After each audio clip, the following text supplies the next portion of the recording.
तो नमस्कार दोस्तों, स्वागत है आप सभी का एक बार फिर से आपके अपने YouTube channel CP Singh official the agri master पर। साथियों, मैं हूं आपका अपना एग्री मास्टर चंद्र प्रकाश कुशवाहा और आज लेकर आ चुका हूं आपके लिए एक और बढ़िया सी वीडियो, एक बढ़िया सा वीडियो लेक्चर जिसके अंतर्गत मैं आपको आज कराऊंगा grassy shoot disease of sugarcane के बारे में डिटेल स्टडी। दोस्तों, यहाँ आपको पूरी की पूरी इंफॉर्मेशन दी जाएगी कि भैया इसका पैथोजन क्या है, किस तरीके से डिसीज स्प्रेड होती है, कैसी कंडीशन होती है तब स्प्रेड होती है, मैनेजमेंट कैसे करेंगे, इसकी डिसीज साइकिल कैसे चलती है, सब कुछ आपको आज इस वीडियो लेक्चर के अंतर्गत मिल जाएगा। दोस्तों, यदि आप एक कृषि छात्र हैं और यदि आप बीएससी एग्रीकल्चर के 3rd ईयर में है, 5th या 6th सेमेस्टर में है, तो वहां आपको diseases of field and horticultural crop में आपको ये डिसीजेस जो है पढ़नी होती है। एक सब्जेक्ट है आपका बीएससी एग्रीकल्चर के अंतर्गत, प्लांट पैथोलॉजी का ही है ये सब्जेक्ट जो है। यहाँ आपको इन डिसीजेस के बारे में सब कुछ पढ़ना होता है, जो मैं आज आपको इस वीडियो में पढ़ाऊंगा।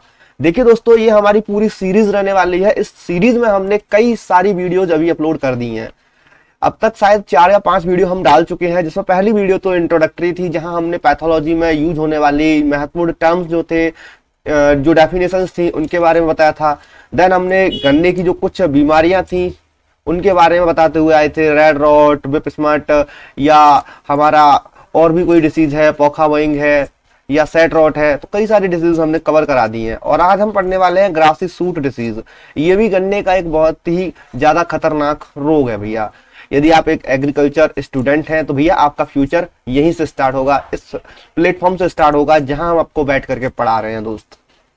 अब देखिए दोस्त, आपको यदि ये सीरीज जो है अच्छी लग रही है तो वीडियो को लाइक करके सीरीज को अपने किसान साथियों के साथ साझा कर कीजिएगा और चैनल को सब्सक्राइब कर लीजिएगा, क्योंकि ये जो हम लेक्चर्स डाल रहे हैं ना, ये हर संडे और फ्राइडे यानी कि हर रविवार और शुक्रवार आपको मिलने वाले हैं रात 8 बजे।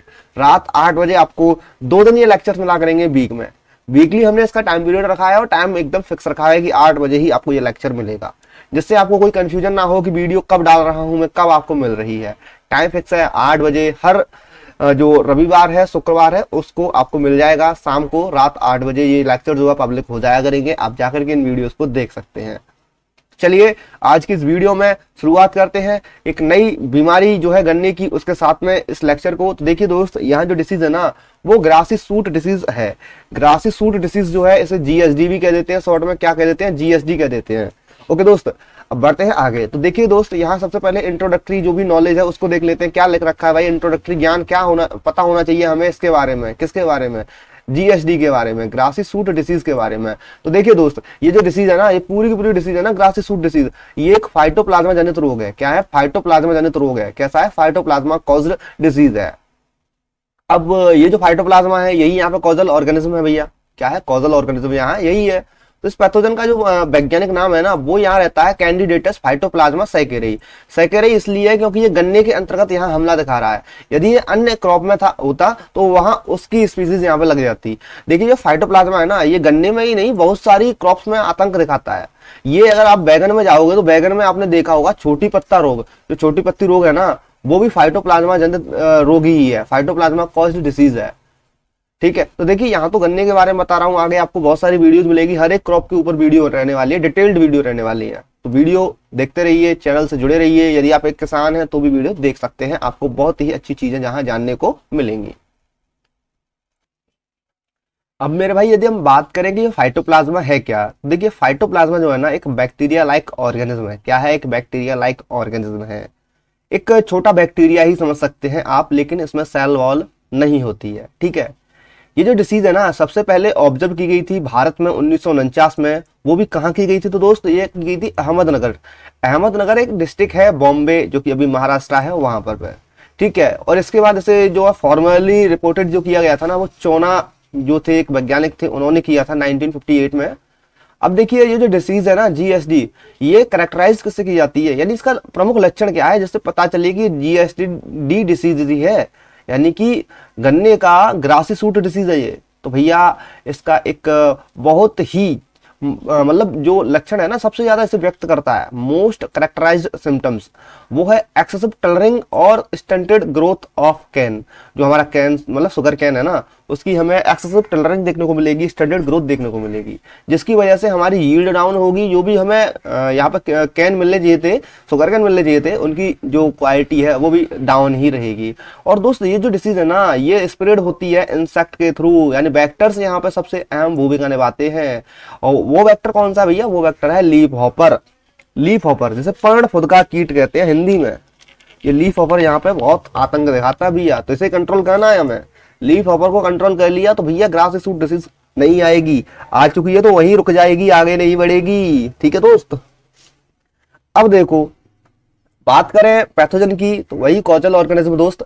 कॉजल ऑर्गेनिज्म मैंने आपको बता दिया था, फाइटोप्लाज्मा है। फाइटोप्लाज्मा क्या है? एक बैक्टीरिया है, ठीक है, छोटा बैक्टीरिया समझ लीजिए, बैक्टीरिया लाइक ऑर्गेनिज्म है वैसे तो।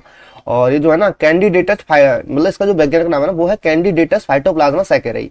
क्या है? Candidatus Phytoplasma sacchari. अगर आप मतलब पेन से लिख रहे हैं तो अंडरलाइन जरूर कर लीजिएगा इनको, और यदि आप टाइप्ड नोट्स बनाते हैं तो इटैलिक में लिखिएगा। ओके, यदि हम बात करें इसके नेचर की तो इंट्रा सेल्यूलर होता है, जहाँ पे सेल वॉल जो होती है वो नहीं होती है ना, वॉललेस बैक्टीरियम है। ओके, कैसा है? वॉललेस बैक्टीरियम है। आगे हम पढ़ेंगे डिटेल में इसकी etiology। और ये जो है ना ट्रांसमिट किससे होता है? जो ट्रांसमिट होता है लीफ हॉपर से, जैसा कि मैंने आपको बता दिया है। यहाँ पे लीफ हॉपर जो है ना यहाँ वेक्टर का काम करता है, जैसे हम मतलब उसके वैज्ञानिक नाम की बात करें तो पायरेला पर जो पुसिला है ना, इस नाम से इसे जानते हैं वैज्ञानिक तौर पे। क्या है? पायरेला पर पुसिला। और ये जो है इन्फेक्टेड प्लांट मटेरियल पे बैठता है और फिर हेल्थी प्लांट पे बैठता है, तो इन्फेक्शन को ट्रांसमिट कर देता है। यदि हम बात करें सिम्टम्स की, तो भैया मैंने आपको बताया था कि मोस्ट कैरेक्टराइज्ड सिम्टम्स जो है ना वो वही है कि यहाँ हमें एक्सेसिव टिलरिंग देखने को मिलेगी। सिंपल शब्दों में कहने की कोशिश करूं तो भैया जो भी हमारा गन्ने का पौधा है वह एकदम घास जैसा हो जाएगा। वहां पे जो भी टिलर्स बन रहे थे वो टिलर्स एकदम पतले होंगे, और वहां उन टिलर्स को, जो टिलर है ना वो मोटे नहीं होंगे। इंटरनोड जो है ना उसकी हाइट जो है शॉर्ट हो जाएगी, और हमें यहाँ पर बहुत ही कम यील्ड देखने को मिलेगी। जो लिखा है उसे पढ़ लेते हैं अब एक बार, ठीक है। Infected plant produce a large number of thin weak tillers. जैसा कि मैंने आपको बताया बहुत सारे टिलर्स प्रोड्यूस करेगा, बहुत छोटे छोटे करेगा। एक ग्रासी अपीयरेंस यानी घास जैसी अपीयरेंस हमें वहां पे देखने को मिलेगी। ऐसा लगेगा कि घास का पौधा खड़ा हुआ है, गन्ने है तो गन्ने का पौधा, लेकिन ऐसा लगेगा कि वो घास का पौधा है। एक्सेसिव टिलरिंग, बहुत ही अत्यधिक वहां पे टिलर्स देखने को मिलेंगे। वो भी वीक होंगे अपने आप में, ये नहीं है कि हेल्दी होंगे। बहुत से कहते हैं ना कि टिलरिंग जितनी अच्छी होगी, जितनी ज्यादा टिलरिंग होगी उतना ज्यादा प्रोडक्शन हाई आएगा। अरे भैया वो टिलर्स वीक है, कमजोर है, वो अच्छे थोड़ी ना है। अगर अच्छे होते तो भैया अच्छा खासा हमें प्रोडक्शन मिलने वाला था। ठीक, अब जो सूट्स होती है वो शॉर्ट हो जाती है, अनप्रोडक्टिव हो जाती है, यानी कि वहां से हमें जो भी प्रोड्यूस मिलना चाहिए था वो अच्छा नहीं मिलता है। अफेक्टेड प्लांट जो होते हैं वो छोटे हो जाते हैं। पुअरली डेवलप्ड कैन वहां पे बन करके आते हैं भाई। जो भी कैन वहां पे बचे हुए थे ना, पौधे निकल के आएंगे, बहुत ही पतले से आएंगे, एक पतली स्टिक जैसे, तो वो फिर अच्छा प्रोडक्शन जो है जूस का नहीं देंगे, जूस कंटेंट उनमें अच्छा नहीं होगा। ठीक है। और अगर हम बात करें कि लीव्स कैसी हो जाएंगी, तो लीव्स भी पत्तियां जो है ना पतली हो जाएंगी भैया, बहुत ही ज्यादा नैरो हो जाएंगी। एक घास के पौधे जैसी पत्ती हो जाएंगी, वो भी येलोइज हो जाएंगी। डिस्कलरेशन हमें उनमें देखने को मिलेगा। इन्फेक्टेड प्लांट जो है ना वो फेल टू फ्लावर और प्रोड्यूस अंडर डेवलप्ड इन्फ्लोरेसेंस, यानी कि वो फ्लावरिंग नहीं कर पाएंगे। यानी कि वो भैया अपना जो मैच्योर है ना, मैच्योरेशन जो है, अपना जो जीवन यापन जो कर रहे हैं ना, वो मतलब एक लास्ट स्टेज जो होती है जीवन की, उस स्टेज तक नहीं पहुंच पाएंगे। अपना जो भी इन्फ्लोरेसेंस है उसे प्रोड्यूस नहीं कर पाएंगे। ठीक है, फेल हो जाते हैं उसमें।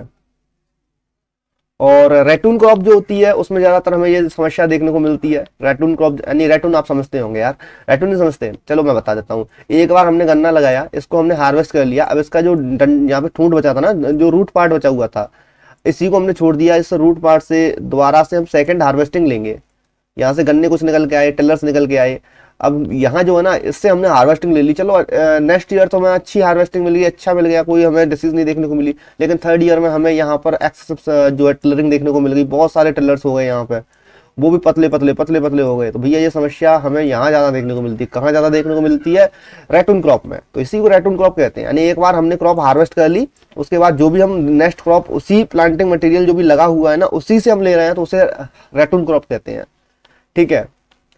और यहाँ क्या है कि फिर आप समझते हैं कि बहुत सारे टिलर्स आएंगे, न्यूट्रिशन सही तरीके से मिल नहीं पाएगा, पोषण मिल नहीं पाएगा उनको, जो पोषण दे रहे हैं वो कई जगह पर बढ़ जाएगा, तो फिर थोड़ा थोड़ा पोषण पहुंच पाएगा, अपने आप को ग्रोथ नहीं कर पाएंगे, वो फिर कैसे रह जाएंगे, हल्के फुल्के एकदम मरे हुए रह जाएंगे भाई। ठीक है, गांव देहात में मरिया रह गया भैया वो, एकदम कुछ नहीं है उसमें, खाए पिए घर का नहीं है वो। अब देखो ये सिम्टम्स है, पिक्चर्स के थ्रू समझाने की कोशिश कर रहा हूँ। ग्रासी सूट अपीयरेंस आपको देखने को मिल रही है, डिस्कलरेशन आपको देखने को मिल रही है, येलो लीव्स आपको देखने को मिल रही है, बहुत ही पतली पतली जो टिलर्स है ना वो देखने को मिल रहे हैं आपको, एक्सेसिव यहाँ पे टिलरिंग है भाई। और यहाँ क्या है कि आप ये जो पौधा देख रहे हैं ना, अगर आपको दिख रहा होगा, 1 मिनट में जूम करने की कोशिश करता हूँ, ये जो है ना, ये यहाँ जो आप टिलर देख रहे हैं, ये वाला टिलर, ये टिलर क्या है भाई, बहुत ही इसकी जो इंटरनोड है ना वो एकदम मतलब जो लेंथ है ना उनकी वो शॉर्ट हो गई है, रिड्यूस हो गई है इंटरनोड की लेंथ। ठीक है, और यहाँ जो आप देख रहे हो ना ये वाला, ये प्रॉपर टिलरिंग, तो यहाँ टिलरिंग हो रही है, देखो कितनी हो रही है टिलरिंग, ये निकल के आ रहे हैं। और ये जो है ना, ये बिटनिंग ऑफ लीफ हो रहे हैं भाई, देखो क्या लीफ की कंडीशन है। तो ये है भाई साहब इसके सिम्टम्स। ऐसे सिम्टम्स रहेंगे तो फिर हमें क्या अच्छा खासा प्रोडक्शन मिलेगा? नहीं मिलेगा ना। तो दोस्त इसे कंट्रोल करना बेहद जरूरी है, समय पर कंट्रोल करना बेहद जरूरी है। देखो सारी चीजें स्टेप बाय स्टेप पढ़ा रहा हूँ, जैसे कि एक स्टूडेंट को, एक कृषि छात्र को पढ़नी चाहिए। यदि आप किसान हैं तो आप बेसिक से समझ के चलिए चीज़ों को, आगे आपको मैं मैनेजमेंट भी बताऊंगा अगर किसान हैं तो, और एक छात्र है तो भी आपको मैनेजमेंट पता होनी चाहिए यदि आप एक कृषि छात्र हैं तो। क्योंकि भाई देखो, आप पढ़ने के लिए कॉलेज यूनिवर्सिटी आए हुए हो, अब अपने गाँव में गए, वहाँ किसान ने आपसे पूछ लिया, अरे आपके पापा ने पूछ लिया आपसे कि भैया लल्लू हमें ये बता, जा हमारे गन्ना खेत में ऐसे है गए पौधा, कहाँ करेंगे, कौन सी दवा लगाए, तो ना तुम समझा तो पाओ यार, तो उन्हें समझाने के बातें मैं ये चीज बता रहा हूँ तुम्हें, तो समझ लो, एकदम अच्छी चीज है यार। अब देखो भैया, फेवरेबल कंडीशंस की बात करते हैं। देखो भाई, गांव देहात से हूँ, एकदम देहाती टोन में भी जानता हूँ पढ़ाना, और एक मतलब प्रोफेशनल जो लैंग्वेज है ना हिंदी, उसमें भी पढ़ा लूंगा, अंग्रेजी में भी पढ़ा दूंगा, आपको कोई दिक्कत नहीं है। लेकिन उस भाषा में आपको समझाने की कोशिश कर रहा हूँ जिसमें आपको समझ में आए, जिसमें आपको चीज़ें एकदम क्रिस्टल क्लियर हो, लंबे समय तक याद रख पाओ। ठीक है, मैं भी कोई ज़्यादा बड़ा मतलब टीचर नहीं हूँ, मैं भी एक स्टूडेंट ही हूँ, सीखने की कोशिश कर रहा हूँ, आपको सिखा रहा हूँ। ठीक, देखो मेरा एक उद्देश्य रहता है कि मैं जो सीख रहा हूँ ना उसे आपको सिखा, मतलब दूसरों को सिखाऊं, तो वो चीज़ें मेरे को मतलब माइंड में छप जाती हैं। अब मैं आपको पढ़ा रहा हूँ, पहले मुझे भी इस डिसीज के बारे में ज़्यादा नॉलेज नहीं थी। मैंने आपको पढ़ाने के लिए 1-2 बार इसकी जो मैंने पीपीटी बनाई थी, पावर पॉइंट प्रेजेंटेशन बनाई थी, इसको मैंने 2 से 3 बार अपने बेस पर खुद ही रीड किया। ठीक है, खुद बहुत मतलब 2 से 3 बार इसे रीड किया, और भी जगह जगह मैंने इसके बारे में जो मतलब बुक्स थी या रिसर्च पेपर्स आप समझ लीजिए, एक तरीके से आर्टिकल समझ लीजिए, गूगल पर देखे, अलग अलग वेबसाइट्स पर मैंने चीज़ें देखी, तब जाकर के मैं आपके लिए चीज़ें तैयार की और आपके लिए लेकर के आया। ठीक है, अब कुछ फेवरेबल कंडीशन है, जैसे कि अगर टेम्परेचर जो है 25 से 35 डिग्री के बीच में रहता है तो डिसीज जो है रैपिडली तरीके बहुत तीव्र गति से प्रोग्रेस करती है, बढ़ती है, स्प्रेड होती है।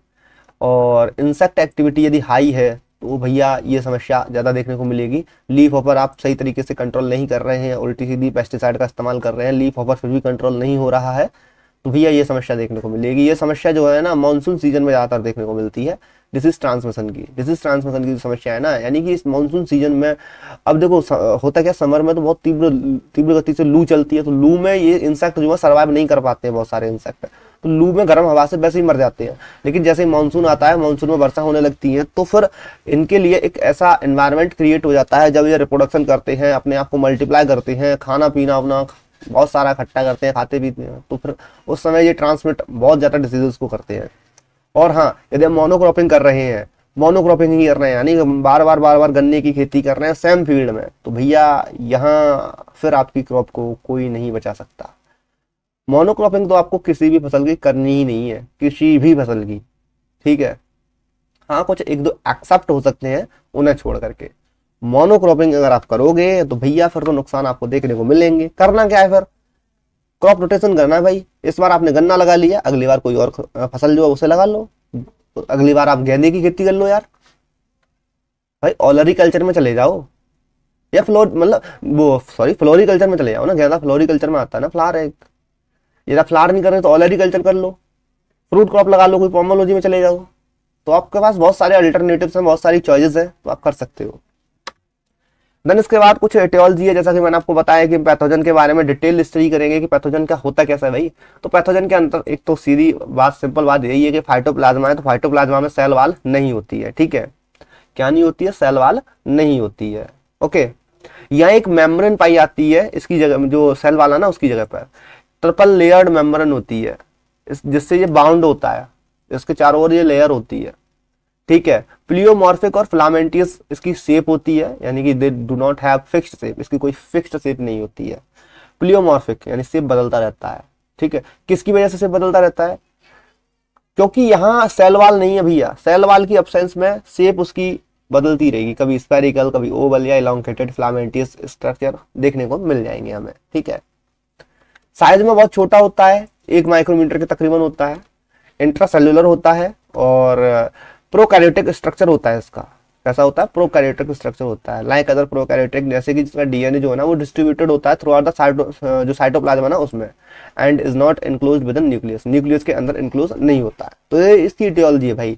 ये मॉर्फोलॉजिकल कैरेक्टरिस्टिक्स हैं जिनकी वजह से मतलब मदद से हम पहचान सकते हैं कि ये फाइटोप्लाज्मा है भाई, माइक्रोस्कोप के अंतर्गत देख करके। अब देखो ये जो पिक्चर है ना, ये इस पिक्चर के थ्रू आपको समझाने की कोशिश करता हूँ। ये माइक्रोस्कोपी पिक्चर है, इलेक्ट्रॉन माइक्रोस्कोप है भैया।